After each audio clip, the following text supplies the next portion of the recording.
If you enjoy our videos, subscribe, like, and comment to support us. Thanks for tuning in.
What are you doing? Well, I hope I didn't alarm you, old chap.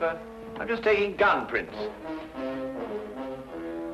This is the end. This time you've gone too far, Holmes. You can't turn this place into a shooting gallery. Gun prints. Have you ever seen a gun print? I've never even heard of a gun print. You'll kill somebody one of these days, Holmes. Parliament ought to pass a law against people like you. Well, of course, gun print's just the name I've given it. Actually, it's the marks on the bullet left by the rifling in the gun barrel. Ah! Yeah, would you like to look at these two bullets under the magnifying glass? You'll observe that they have different markings, because they were fired by different guns. I'm not interested, not in the least interested. The police will be here in a minute. But you should be interested, Watson. You're interested in saving lives, aren't you? Of course, but... Well, look, this very little experiment may very well save a life someday. How can firing bullets now, from listen, here wait into a minute.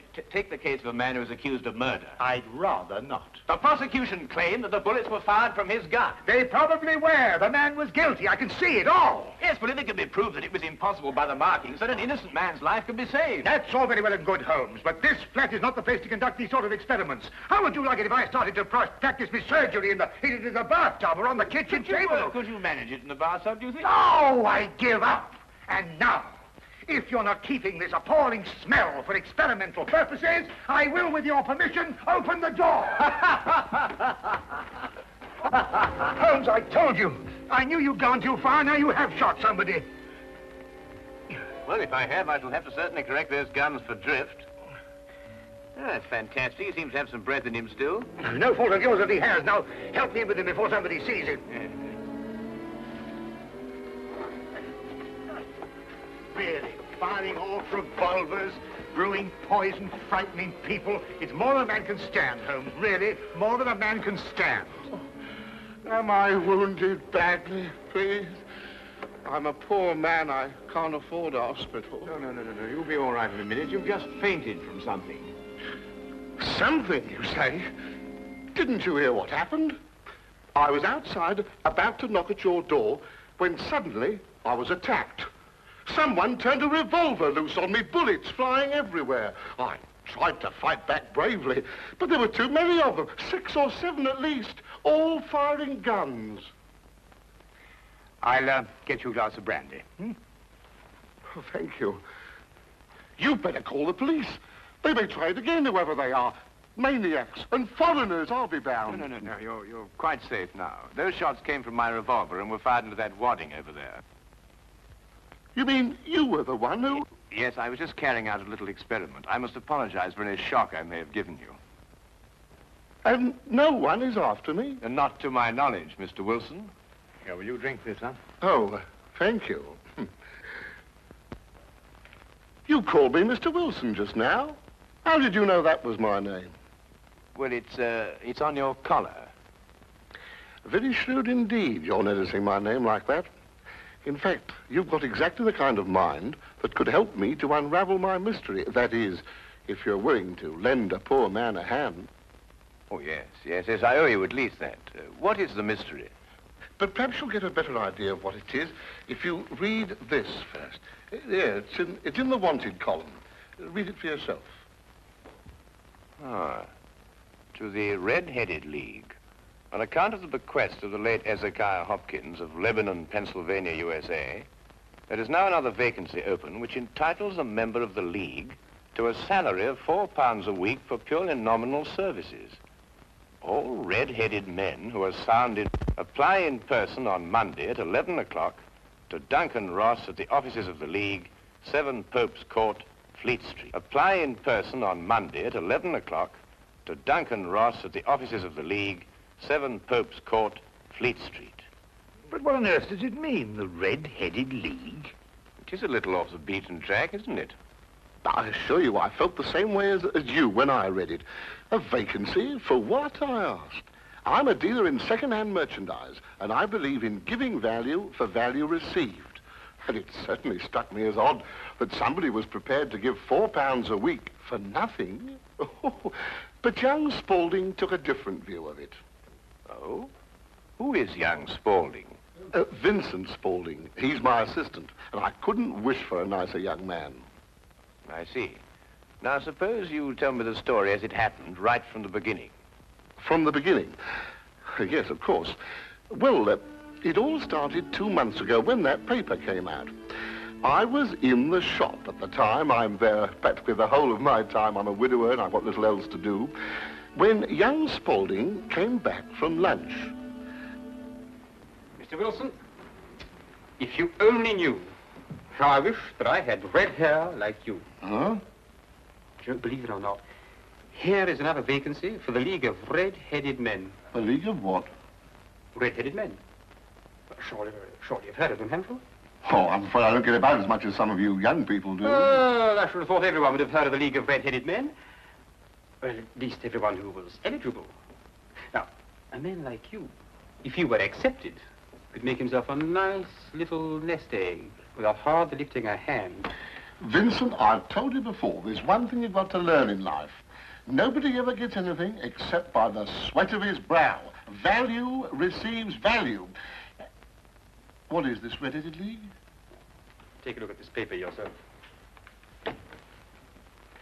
How I wish my hair would change color, really I do. What a nice little nest egg I'd make for myself. Well, this doesn't make sense to me. No? Will you see the name? Ezekiah Hopkins? Yes. Oh, he was an American millionaire. Very peculiar in his ways. He was red-headed himself and had great sympathy for all red-headed men. So when he died, he left an enormous fortune in the hands of trustees to make life easier for all red-headed men. Oh, really? Yeah, red-headed men. Uh-huh. Oh, but I couldn't apply even if I wanted to. I've got the shop here to look after. Oh, that's the whole point. The work don't amount to anything. Absolutely nothing at all. It need not interfere with a man's other occupation. Well, even so, probably millions of men would apply for it. No, this is limited to Londoners and to grown men. You see, this American started off from London and I suppose wanted to do the old town a good turn. And then again, I hear it's no use applying unless your hair is a real fiery red. Huh. Do you think my hair is red enough? I've never seen any redder. I could use the money. There's all sorts of repairs I could do, and... Vincent, I'm going to investigate this league. Lock up the shop. You're coming with me. Yes, sir. You're right. It is fiery red, isn't it?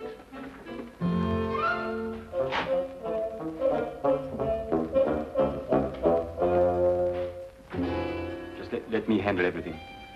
All right. Stand back, everybody. This is Mr. Hopkins' son. Go on, step back, or he'll see that you don't get interviewed at all.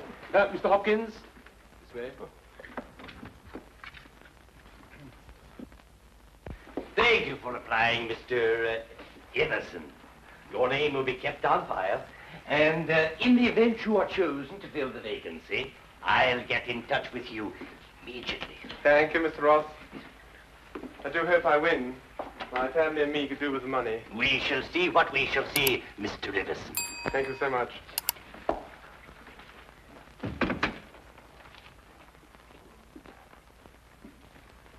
Are you the next applicant? Yes, this is Mr. Jabez Wilson. Your search is over. He's willing to fill the vacancy. Will you sit down, Mr. Wilson?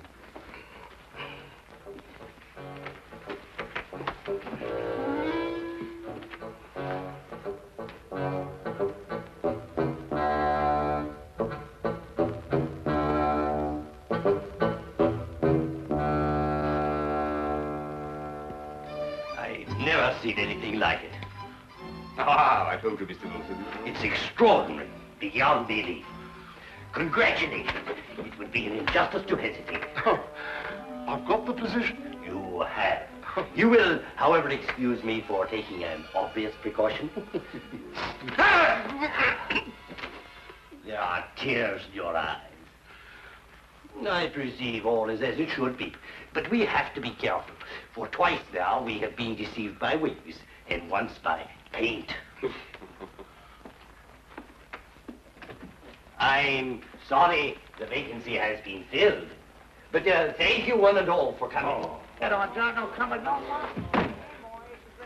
My name is Duncan Ross. I'm one of the trustees in charge of the fund left by your noble benefactor. When shall you be able to embark upon your new duties?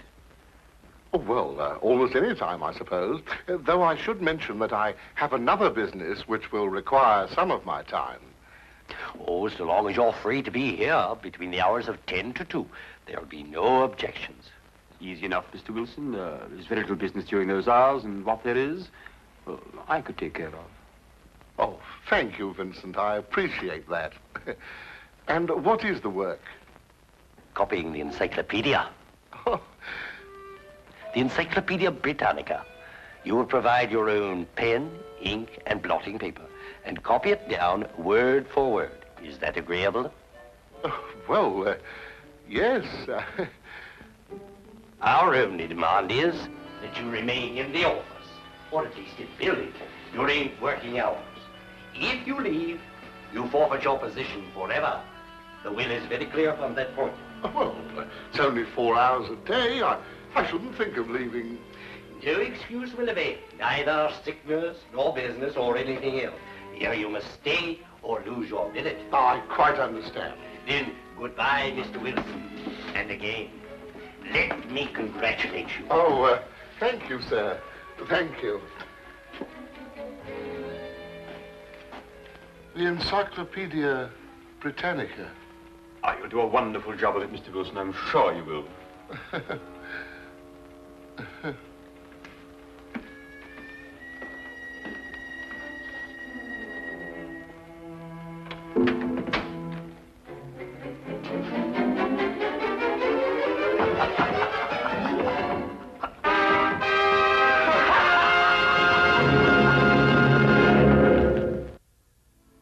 The first word was Archon.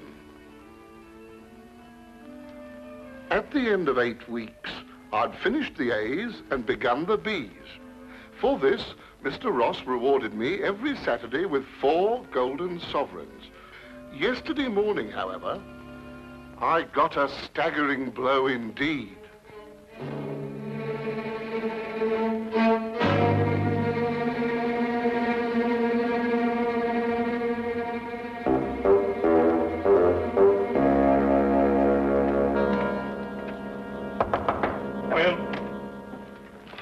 Mr. Milford? Yes, what can I do for you? What's happened to Mr. Ross? Mr. Who? Mr. Ross! Duncan Ross! In office number 4. He's gone. What's happened to him? Just a moment. Let me look him up in my files.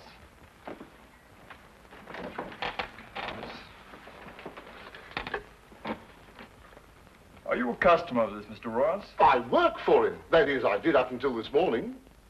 What did you do? I copied the encyclopedia. You copied? The Encyclopedia Britannica.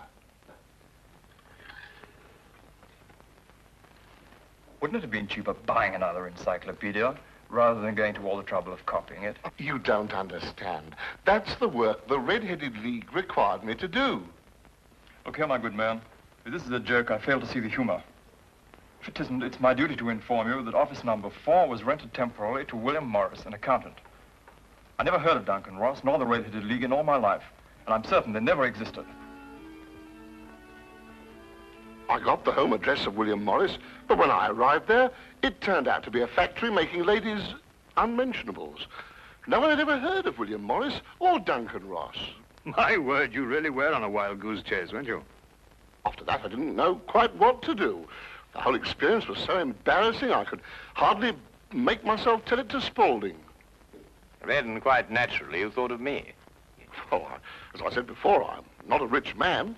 If I don't locate the League or find out what happened to them, I stand to lose £4 a week. You don't stand to lose anything, Mr. Wilson. You can't lose something you didn't possess in the first place. And the story is probably a pack of lies in any case. Holmes. And if it isn't, you've no reason to complain. You're 30 pounds richer by your experience, not to mention the invaluable knowledge you've gained on every subject under the letter A. If I were you, Mr. Wilson, I'd be quite grateful and forget about the whole affair. Good day to you, sir. Well, I hardly expected this kind of treatment. If you should discover a corpse at your second-hand shop in an old cello case, you're perfectly welcome to return. In the meantime, I have an experiment to conclude. I'm going to find out if firing a gun in a house is illegal. If it is, you can rely on me to report you. Holmes, what on earth persuaded you to behave like that? Yes, it was rather unseemly behavior, wasn't it, Watson? Right. But absolutely necessary, I assure you. But why? Well, if I tell him I was willing to take on his case, he'd probably give me away to the wrong party. Why burden him with the necessity of having to keep a secret? Then you mean you're going to take the case? I wouldn't miss finding out about the Red-Headed League for all the tea in India. China, Holmes. Do you think it could be a prank, some sort of wild practical joke on Mr. Wilson? Well, at £4 a week for 8 weeks, the joke would be on someone else. It is a considerable sum, isn't it? The case, as I see it, breaks down into two whys. I think I know the first why, but the second why eludes me. Well, which is the why you know and which is the why you don't know? Well, why was the League formed? Now, that's obvious. To keep Wilson out of the shop for a certain number of hours a day. But why is the why that I want to know? Well, why is the why that you want to... I see. You mean somebody tried to get Wilson out of his shop in order to steal something from him? No. The case is too elaborate to justify stealing from so small a shop as Wilson's. No, the reason is bigger than that. Bigger than any of us might imagine. Now, you're not going to start shooting again, Holmes. No, but I'm going to take this with us. Us? Yes, you're interested in the case, aren't you? I'm a doctor, Holmes. Well, all the better if someone should get hurt. This started out to be such a peaceful morning, and an old friend of mine was coming from India, and we were going to spend the day together. And now look what you've talked us into, the Red-Headed League. Yes, exciting, isn't it?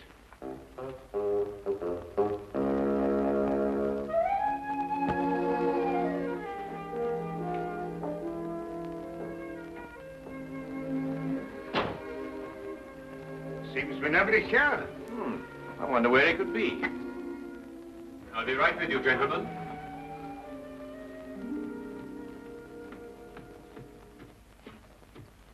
May I help? I'm sorry, I was occupied in the cellar. I hope I haven't kept you waiting. Not at all. My friend here is interested in making a purchase. Mm-hmm. Anything in particular? Anything in, well, you never know what you might, oh, what's that? That? Yeah. That is a, oh, yes, this is fascinating. This is it's the essential part of the structure of a wild boar trap. No, really? Yes. By Jove, a wild boar trap, eh? How very interesting. Now, and a very fine specimen as wild boar traps go. Yes, oh, indeed. yes, Yes. a very fine. Oh, indeed, reminds me of my day. There we were, all lined out in a row, as far as the eye could see. Yes. Down the hill came the enemy, and the Battle of Royal Burnett was on. Yes, if you excuse me. There we were, outnumbered 112 to 1. That was from the count after the battle, as you understand. Yes, perfectly. Charge, they shouted, as down the hill they came, the hordes of heathen, at 112 to 1. And from that moment I became a collector, and I've been a collector ever since. You understand that, of course. Oh, yes, but that is a quite perfectly natural reaction. It's 1 o'clock. It's 1 o'clock. What? Yes, 1 o'clock. Our engagement with the Colonel. The You Colonel? remember? The one who led you in the charge. Oh, of course, yes. Well, I hope you'll keep that for me, will you? Well, there's been a fearful run on wild boar traps lately, but I'll do my best. Thank you, thanks so much. Good afternoon. Well, what did you discover? The knees of Spaulding's trousers show considerable wear. What does that mean? That's a great deal. Let me have your stick for a minute. What are you doing? No time to explain now, but a considerable crime is in contemplation. And since today is Saturday, we may have some difficulty in preventing it. What kind of a crime? A bank robbery. What? Shh. Meet me at the side entrance of the Westminster County Bank at 10 o'clock sharp. Yes, is that the bank that's going to be... Yes. At 10 o'clock sharp, remember? Yeah. The basement vaults of the Royal Westminster Bank, as you can see, they are impregnable.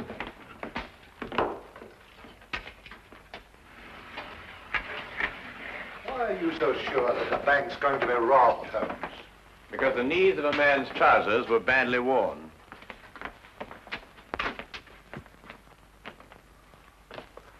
I can't see how they can possibly get in here.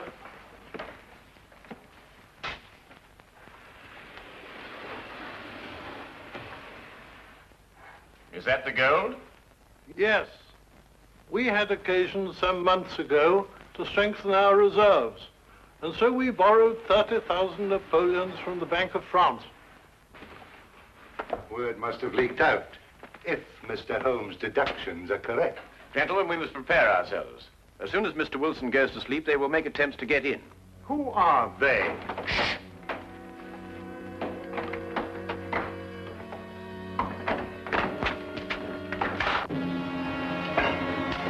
Get back!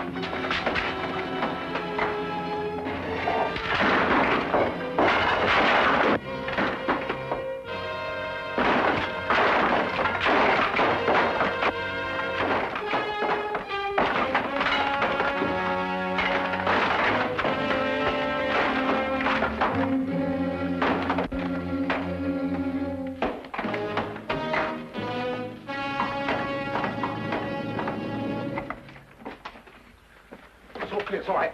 Hey, jump! All right, Spaulding, your bank robbing days are over. So I see. I fancy my pal got away all right, though. There are 3 policemen waiting for him at the other end. You seem to have done things very, very, very neatly. I must compliment you. But I feel obliged to reciprocate. Your red-headed league was very inventive indeed. Here. You were the one who came into the shop this afternoon. You came with... With me. Ah. I thought there was something very, very queer. You don't look like a collector at all. They helped to collect you, didn't they? I think you'd better come along with me.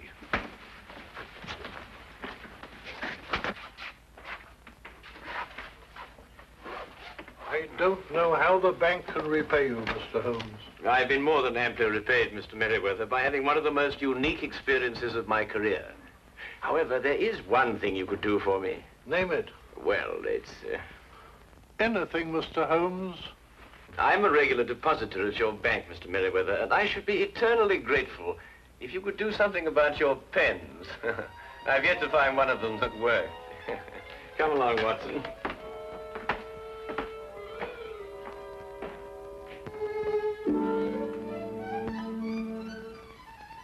What I shall never understand is how you suddenly knew there would be a bank robbery. Well, if you remember, when we visited the second-hand shop, Spaulding was in the cellar. I didn't pay much attention to it at the time, but later on I noticed that the knees of his trousers were badly worn, as if he'd spent some time kneeling, doing some sort of burrowing work. But burrowing where? Perhaps from the cellar to the next building. The moment the thought occurred to me, I whisked you outside and surprised you by tapping on the pavement with your stick. You certainly did. Oh, I'll just go and see who it is.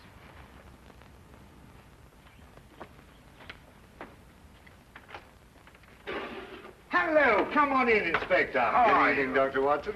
I hope it's not too late to make a call. Of course not. Come right on. Well, I saw the light was on, and I just thought I'd drop in. Ah, how are you, Inspector? Now, make yourself at home. Oh, Draw up a chair. Thank you very much indeed. Cup of tea? Yes, please. Well, by the time the newspapers come out with a report of your exploits tomorrow, Holmes, you'll be a hero. Oh, well, I shall try and remain humble through it all. Yes, the whole of London. Except, of course, Mr. Wilson. Unless I miss my guess, he wants me still to arrest you. Arrest me? What for? Well, he didn't like the way you treated him last night, you know. And then, of course, he complains that, Oh, no, it's too ridiculous. Still, I think you'd enjoy hearing about it. He claims that you were firing a revolver in this house. You know it's against the law, don't you? But who in their sober senses would do such a thing? Yes, it does sound very implausible, doesn't it? Yes, that's exactly what I told him. I mean, people just don't do things like that, do they?